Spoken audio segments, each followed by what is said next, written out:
The Game of Life and How to Play It by Florence Scovel Shinn. Chapter 8, Intuition or Guidance. In all thy ways acknowledge him, and he shall direct thy paths. There is nothing too great of accomplishment for the man who knows the power of his word and who follows his intuitive leads. By the word he starts in action unseen forces and can rebuild his body or remold his affairs. It is therefore of the utmost importance to choose the right words, and the student carefully selects the affirmation he wishes to catapult into the invisible. He knows that God is his supply, and that there is a supply for every demand, and that his spoken word releases this supply. Ask, and ye shall receive. Man must make the first move.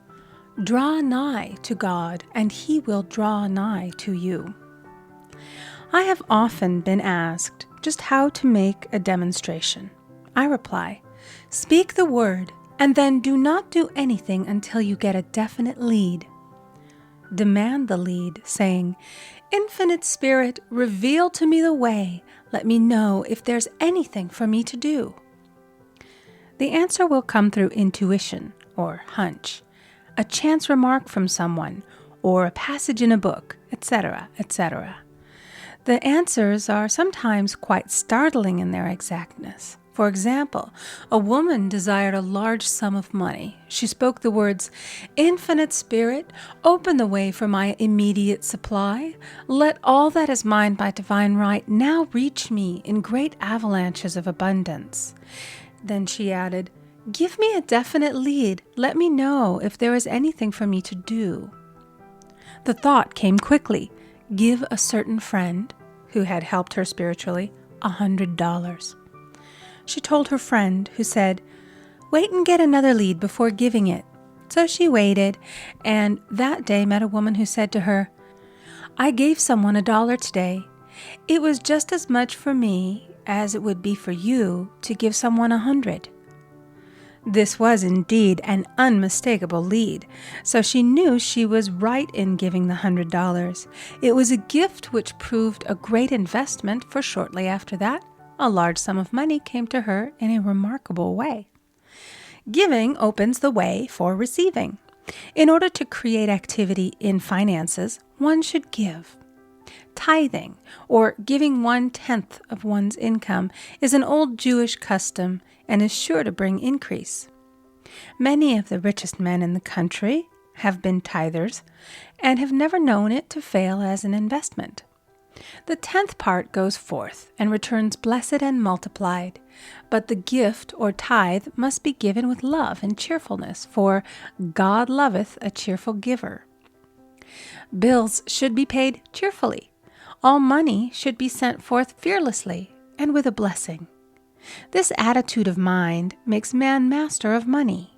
It is his to obey, and his spoken word then opens vast reservoirs of wealth. Man himself limits his supply by his limited vision. Sometimes the student has a great realization of wealth, but is afraid to act. The vision and action must go hand in hand, as in the case of the man who bought the fur-lined overcoat. A woman came to me asking me to speak the word for a position. So I demanded, Infinite Spirit, open the way for this woman's right position. Never ask for just a position.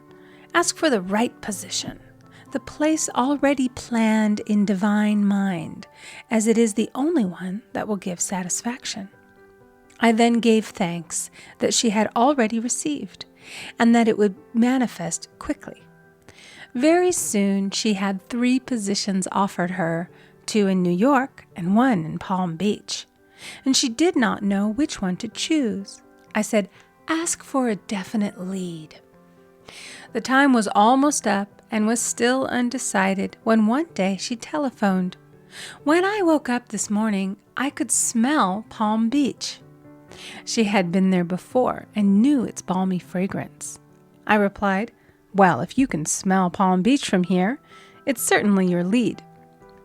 She accepted the position, and it proved a great success. Often one's lead comes at an unexpected time. One day, I was walking down the street when suddenly I felt a strong urge to go to a certain bakery a block or two away. The reasoning mind resisted, arguing, "There's nothing there that you want." However, I had learned not to reason, so I went to the bakery, looked at everything, and there was certainly nothing there that I wanted. But coming out, I encountered a woman I had thought of often and who was in great need of the help which I could give her. So often, one goes for one thing and finds another. Intuition is a spiritual faculty and does not explain, but simply points the way. A person often receives a lead during a treatment. The idea that comes may seem quite irrelevant, but some of God's leadings are mysterious. In the class one day, I was treating that each individual would receive a definite lead. A woman came to me afterwards and said, "While you were treating, I got the hunch to take my furniture out of storage and get an apartment." The woman had come to be treated for health. I told her I knew in getting a home of her own, her health would improve. And I added, "I believe your trouble, which is a congestion, has come from having things stored away. Congestion of things causes congestion in the body. You have violated the law of use, and your body is paying the penalty." So I gave thanks that divine order was established in her mind, body, and affairs. People little dream of how their affairs react on the body. There is a mental correspondence for every disease. A person might receive instantaneous healing through the realization of his body being a perfect idea in divine mind, and therefore whole and perfect, but if he continues his destructive thinking, hoarding, hating, fearing, condemning, the disease will return. Jesus Christ knew that all sickness came from sin, but admonished the leper after the healing to go and sin no more, lest a worse thing come upon him. So man's soul, or subconscious mind, must be washed whiter than snow for permanent healing. And the metaphysician is always delving deep for the correspondence.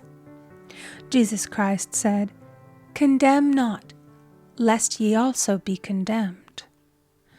Judge not, lest ye be judged." Many people have attracted disease and unhappiness through the condemnation of others. What man condemns in others, he attracts to himself. For example, a friend came to me in anger and distress because her husband had deserted her for another woman. She condemned the other woman and said continually, "She knew he was a married man. She had no right to accept his attentions." I replied, "Stop condemning the woman. Bless her and be through with the situation. Otherwise, you are attracting the same thing to yourself." She was deaf to my words, and a year or two later became deeply interested in a married man herself. Man picks up a live wire whenever he criticizes or condemns and may expect a shock. Indecision is a stumbling block in many a pathway. In order to overcome it, make the statement repeatedly, "I am always under direct inspiration. I make right decisions quickly." These words impress the subconscious, and soon one finds himself awake and alert, making his right moves without hesitation. I have found it destructive to look to the psychic plane for guidance, as it is the plane of many minds and not the one mind. As man opens his mind to subjectivity, he becomes a target for destructive forces. The psychic plane is the result of man's mortal thought and is on the plane of opposites. He may receive either good or bad messages. The science of numbers and the reading of horoscopes keep man down the mental or mortal plane, for they deal only with the karmic path. I know of a man who should have been dead years ago according to his horoscope, but he is alive and a leader of one of the biggest movements in this country for the uplift of humanity. It takes a very strong mind to neutralize a prophecy of evil. The student should declare, "Every false prophecy shall come to naught. Every plan my Father in heaven has not planned shall be dissolved and dissipated. The divine idea now comes to pass." However, if any good message has ever been given one of coming happiness or wealth, harbor and expect it, and it will manifest sooner or later through the law of expectancy. Man's will should be used to back the universal will. I will that the will of God be done. It is God's will to give every man every righteous desire of his heart, and man's will should be used to hold the perfect vision without wavering. The prodigal son said, "I will arise and go to my father." It is indeed often an effort of the will to leave the husks and swine of mortal thinking. It is so much easier for the average person to have fear than faith. So faith is an effort of the will. As man becomes spiritually awakened, he recognizes that any external inharmony is the correspondence of mental inharmony. If he stumbles or falls, he may know he is stumbling or falling in consciousness. One day, a student was walking along the street, condemning someone in her thoughts. She was saying mentally, "That woman is the most disagreeable woman on earth," when suddenly 3 Boy Scouts rushed around the corner and almost knocked her over. She did not condemn the Boy Scouts, but immediately called on the law of forgiveness and saluted the divinity in the woman. Wisdom's ways are ways of pleasantness, and all her paths are peace. When one has made his demands upon the universal, he must be ready for surprises. Everything may seem to be going wrong, when in reality it is going right. For example, a woman was told that there was no loss in divine mind. Therefore, she could not lose anything which belonged to her. Anything lost would be returned, or she would receive its equivalent. Several years previously, she had lost $2,000. She had loaned the money to a relative during her lifetime, but the relative had died, leaving no mention of it in her will. The woman was resentful and angry, and as she had no written statement of the transaction, she never received the money, so she determined to deny the loss and collect the $2,000 from the Bank of the Universal.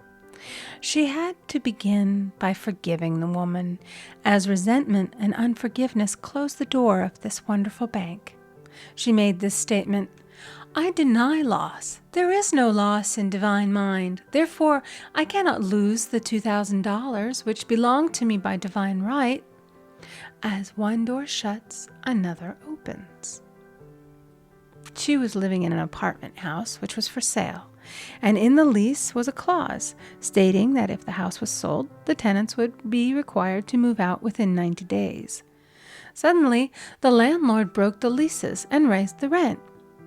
Again, injustice was on her pathway, but this time she was undisturbed. She blessed the landlord and said, "As the rent has been raised, it means that I'll be that much richer, for God is my supply." The new leases were made out for the advanced rent, but by some divine mistake, the 90-day clause had been forgotten. Soon after, the landlord had an opportunity to sell the house. On account of the mistake in the new leases, the tenants held possession for another year.